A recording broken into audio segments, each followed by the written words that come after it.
Here's a quick conclusion to save you 15 minutes. I would get the standard and bright day kits from Freewell.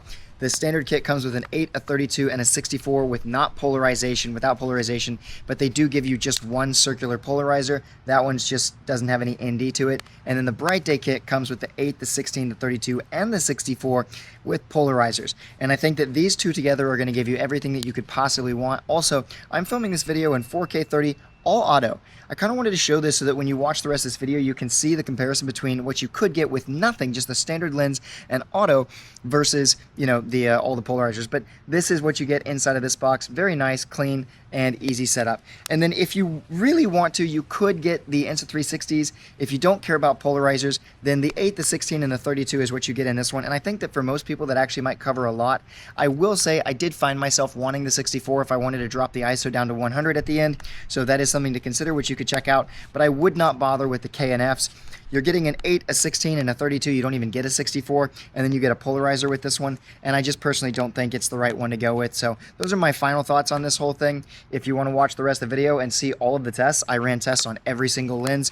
The last thing that I will say, which I talk about a bunch in like the little descriptions on the bottom of the video, is that the portrait mode, I think, is creating a fluctuation in color adjustments because it's trying to create this portrait effect on your face, and I think that it doesn't work well. So this has been in the standard lens with the auto on the camera and everything, and I wanted to show you this just so you could get an idea of what you could get naturally. And because I'm not even using the mic air, you're going to hear the mic air for the rest of this video, and I think that it's an interesting consideration. Now I do have a dead cat on my camera, so there is that, but I mean, this is in the standard color profile, and it to me looks really good. The camera does a great job, and that might be enough for everybody. We might be a little blown out, actually. Now that I'm looking at this, could be a little blown out, but it is what it is. All right, let me know if you have any questions. Enjoy the rest of the video, and I'll see you in the next one. This is about to be the ultimate ND filter test for the Insta360 Go Ultra. This is the standard filter for the Ultra, and you could probably barely see me. This is the ND8 from Freewell, and it's at 4K 30. We have the shutter speed set to 1/60 so that we can control that 180-degree rule, and the ISO is set to auto but maxed out for 400, so it won't go beyond 400 because we want to see when the image is going to start to degrade as a result of the filter and the camera trying to compensate by raising the ISO. So this is the ND32 from Freewell. It's part of their standard ND kit. It's this one right here. It says STD on the box. And the thing with the standard kit is you don't get any sort of a polarizer. I have water right behind me. I have the buildings behind me. But again, ND32, 4K 30, 1/60, ISO set to auto max 400. And we have literally not a cloud in the sky. It is just what you see behind me is also what's in front of me. So this is a perfect test for that bright day. And we're on the standard day right now. So we're going to do the 64. So this is the 64 from the Freewell standard kit, and honestly it looks pretty good from what I am seeing. What I did notice is the image was pretty dark when I started to put the filter on, and then it got brighter, which I believe is the ISO of the camera bumping that up. So if I wanted to control this and drop it down, we would probably see a difference here. But I do think it's nice to know that you could do that. And this is what it looks like inside of the box. You can see I am not going to do the polarizer for this one just because it's completely clear and it would absolutely blow this out since we're focused on the NDs. But the bright day kit comes with ND filters that have polarizers, so we're going to switch over to those. So this is the ND8 from Freewell, and this is part of their bright day kit. It has BRG right here, and you can see that it's probably not doing a good enough job. It's doing okay, and I have the camera set to focus on my face as far as like exposure priority. So these do have polarizers on them, and I'm going to rotate through the polarizers for each of these. So watch, you'll see the sky behind me and maybe the water down below get clearer as we rotate this. I'm just spinning the front of this lens, and you're going to watch the sky kind of change color, and hopefully some of the water as well, but we'll see. So you can kind of see that changing, especially up above me. It should be more obvious as we get into the better filters, but that was the ND8. Let's pop over to the 16. So this is the ND16, but I also have the KNF concepts that I'm going to be using in a little bit. These are ND filters that don't have polarizers, and I have the Insta360 ones that should be really good for us to test as well. Not polarizers, but definitely ND filters. And those are coming up in just a second. But I want to show you how this polarizer works on this lens. So if you watch the clouds behind, or the sky behind me as I rotate this, you're going to see that whole system change. Okay? And so what you would do is you'd want to set this to make sure that you're getting the best image out of your camera. I actually have a really windy day today as well, so this is a great test for the mic air. As we're doing this, I have that dead cat on there. All right, let's go ahead and jump to the 32. This is the ND32 filter from Freewell from their Bright Day kit with the polarizer on there, and you might hear a plane in the background. I have noise canceling turned on, but I am curious to see how that does with this with the mic air. But I'm going to go ahead and spin the filter really quickly so you can see how that impacts the sky as it rotates. And I did notice as I was putting the 32 on that the camera adjusted for the darkness. So it definitely lifted the ISO a little bit to try and compensate for that situation, which is good. I think having the ISO at max 400 means that I'm not going to obliterate the image as far as like pumping the ISO up too much, but we should still get some nice exposure out of this ND filter. All right, with the polarizer. Let's go ahead and jump to the 64 and see how that does. So this is the ND64 from Freewell and their Bright Day kit. Just want to give you another glimpse at how these things are set up. They've got little notches right here. I don't know if you can actually see that now that I'm thinking about it, but there's little notches where the lenses just kind of press in, and that keeps them from, you know, falling out, bopping around. And the whole case actually clips down just like this, so you don't have to worry about that popping off either. But the 64 looks like it's doing good. My thinking with the 64 is if you're gonna do it, it needs to be absolutely cloudless, and you probably want to be able to drop the ISO down to like 100. I don't know how this is going to look, but it seems like it's looking well. Let's go ahead and spin the filter really quickly and give you that polarizer effect. So you can see that sky changing behind me, and you could just choose whichever one you like the most. You know, as you rotate this, you figure out which way you like it the best, and you're good to go. All right, now we're gonna jump over to the Insta360. Actually, we'll save the Insta360s for the end. We'll go to the K&Fs next. So this is the ND8 from K&F Concepts. You can see the actual case right here, kind of how that's reflecting. And I have the camera, once again, 4K 30, 1/60. The ISO's at auto max to 400, white balance is on auto. I have it set to facial priority. We're in the standard profile to make sure that like everything is as neutral as possible with the color grading. I didn't use the polarizer on this one, so that is what it is, but this is what you could expect out of the K&F Concepts one. One thing to note is that these lenses are a good bit bigger than the other ones. Like if I hold up the, or if I put the Insta360 lens in there, you can see that size difference, okay? Now let's go ahead and jump over to the 16. This is the ND16 from K&F Concepts, and I do think that it's interesting how much bigger the lenses are from K&F. I don't know how much that's affecting like light coming in and like field of view. It doesn't seem like it changed anything from my perspective, and you are ending up with a much bigger lens that you're putting on the camera. So that's something to consider. These lenses are also flat versus the ones from Insta360, which we're about to do. These little guys are actually curved, just like the original lenses from Insta360. So I am curious to see how that plays out. The K&Fs also go from 8 to 16 to 32, as opposed to 8 to 32 to 64, which is what you get in the standard Bright Day kit from Freewell. And then the Bright Day kit, you do get 8, 16, and 32 and 64 in the Bright Day kit, but they are polarized. So you have to decide if that's something that you want. The ND32 from K&F Concepts does a great job of like bringing all the light down. However, I did notice the camera tried to compensate a little bit as we were doing this. I'm gonna go ahead and pull the pod out for the first time in this video so you can kind of see what I have going on here. This is the camera, and it's actually on the switch pod, all right, which is a great little accessory here. And then you can see the sun. There's literally not a cloud in the sky, all right? So I just wanted to make sure that you kind of understood that, and I figured we'd do that with the 32 on there. But that is what I am getting out of the camera. And the audio was all Bluetooth to the mic right there, which is pretty cool. So we're gonna go ahead and jump over to the Insta360 ones, and we'll see how this whole thing turns out. The ND8 from Insta360 definitely does not expose well enough for a day like today. However, I am set to 4K 30, 1/60 with the ISO maxed out at 400, and this isn't the kind of day you would use this. You really need that 16 or maybe 32 for a day that has no cloud in the sky. And one thing I will say is I think we want to mostly focus on image quality at this point between the lenses.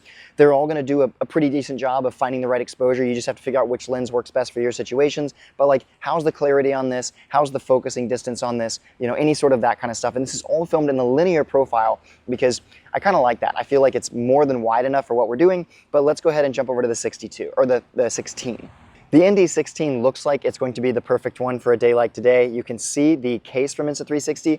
I will say that I like how this is the smallest case. It's definitely nice like that. You don't get any polarizers in their setup, which is a little bit of a downside, but I think the ND16 looks pretty good. Actually, maybe it is blowing out those highlights still on this. So once again though, 4K 30, 1/60. If you're doing 4K 60, this would be different. That's not really a test that I'm planning on doing, mainly because I feel like if you're already at 4K 60, then you're not really worried about the 1/60 or the 180 rule where you need it at 1/120. You'd be fine with over cranking that the shutter speed just so that you could get, you know, that slow motion crispiness. That's just my take on it, but we'll see how this goes. So let's go ahead and jump over to the 60 or the 32 from Insta360. So the 32 from Insta360 almost looks too dark to me, but I could be wrong. I am wearing a bright orange shirt, a bright yellow hat, bright glasses, and then we've got bright light all around me, and I kind of wanted to get that. You do have the black of the microphone to consider, but that is what we were working with. This video, we are currently at 17 minutes total for filming. I know I cut this down way shorter than that, but I wanted to give you the full experience all at once so you could kind of get an idea of what would be best for you. I do want to go ahead and show you, I'm going to pull out the ND32 from K&F and just like hold it up to the lens so that you can see how the camera is compensating in the moment for that 32, because it's definitely lifting as a result of how dark it is. I could try and do it with the Insta360 one, so maybe we'll try this really quickly and give you just a taste of what it's doing.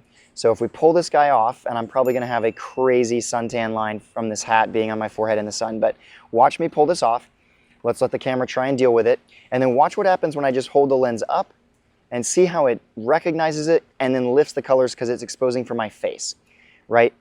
So I do think that's something that you should consider when you're dealing with these lenses is I have the ISO set to max 400, and I think that's the right decision.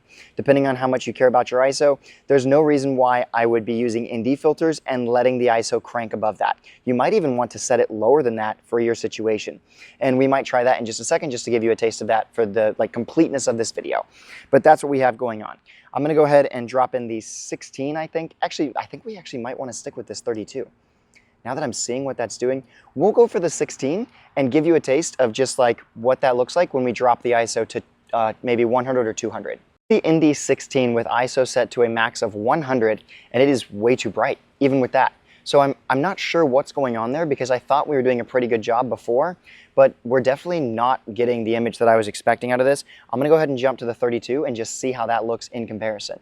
So this is the 32 from Insta360 and it looks pretty good. One thing I do want to say is I changed the exposure compensation to no longer prioritize my face, but to just expose, okay? So I did switch that up. It's not looking to make sure my face is the best looking thing on the camera as far as exposure goes, and you can see everything behind me. So we are going to go ahead and jump back to the Bright Day kit, throw on the 64, actually, yeah, jump to the Bright Day kit, throw on the 64, see how that looks, and then I think we'll be basically done. This is the ND64 from Freewell, their Bright Day kit with the Polarizer, and the ISO is set to 100. The exposure is now set to just the scene, not prioritizing my face. And you know, you could look at the shadows, you could look at the other stuff and just try and figure out what you like the best. I'm looking at this thinking that the ND64 might be the situation for this if you wanted to keep your ISO lower. You know, I still think that I would have it set so that the ISO maxes out at 400, just so that we know that's the you know, the tipping point. But I also think that if we compare this to what we were seeing before, that it's basically the same. That like, I know it could max out at 400, but I'm not sure the camera ever went there. I think it just stayed right around the 100, perhaps. It did seem like the camera was adjusting exposure a little bit when I was taking the lenses on and off, and I'll do that right now so you can see how that works with the ND64. First, we'll go ahead and spin this filter around just because I did change how it's like compensating for the exposure. And this is the Polarizer, so you can see how the sky just changed again, and I believe the pool would have changed too. Let me go ahead and spin this where we can see that pool and see if that's changing anything. Yeah, that definitely looks like it's affecting the pool. I just don't know how. And you can see this side over here as well. All of this ground behind me, it should be affecting that.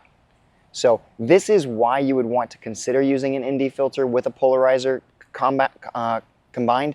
And let's go ahead and do the lens on and off really quickly so you can see how the camera is adjusting.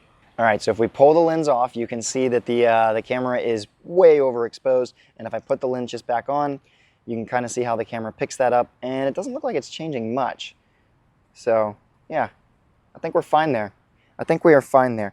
Let's finish this whole video up one last time with just a normal, non-polarized ND32 from Freewell. So I misspoke. This is actually the ND64, and we are maxed out ISO at 100, and it does look a little bit dark to me. Tell me what you think. Do you think that this ND filter is doing a little bit too much for the image? I could be wrong. I'm looking at, you know, the little screen right here, but it sure looks like maybe not. Maybe it's doing great in the standard profile.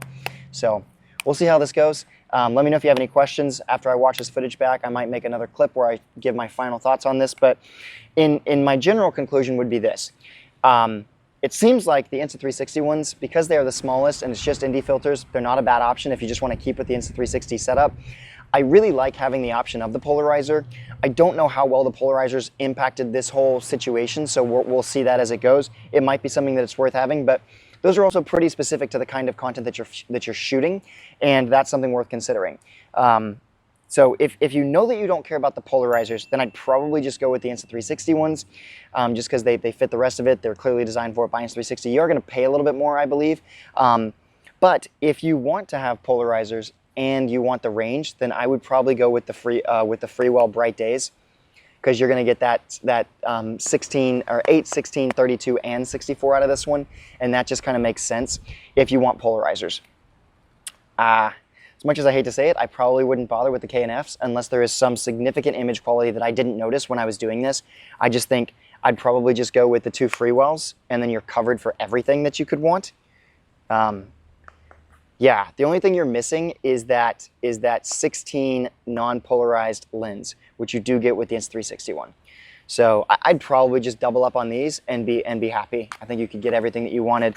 You get the polarizers, you get the ND filters plain, you get the clear circular polarizer.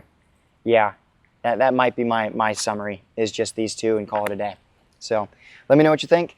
And remember, they're going to sink or swim, so let's rise with the tide, and I'll see you on the flip side. Here's a little bonus clip that is actually in 4K 30, all auto ISO with the camera, and I did one thing different as well. I turned off the mic. So I was kind of curious to see what we could get if we just went for that simple setup where you don't even have a microphone, you're using the standard lens, you put the camera in auto so it could crank the shutter, it could crank the ISO, it can modify as it needs. I'm still in the standard profile, and this is what we're getting. Is this good enough for you? If I had been sitting and doing this whole video just like this, is the quality good enough? Are we too overexposed? I've got it focused on my face for facial priority for exposure. I've definitely got a sunburn or a sunline now at this point from this, and I just figured I'd show you what we got. I'm gonna go ahead and jump in this pool in slow motion, 2.7K, 120 frames per second. So at 4K 30, we could slow that down by, what, 4 times? So you're gonna get to see this like flailing motion as we jump in, and then we'll finish this video up. I feel like I've said that a couple of times, but here we go. This is it.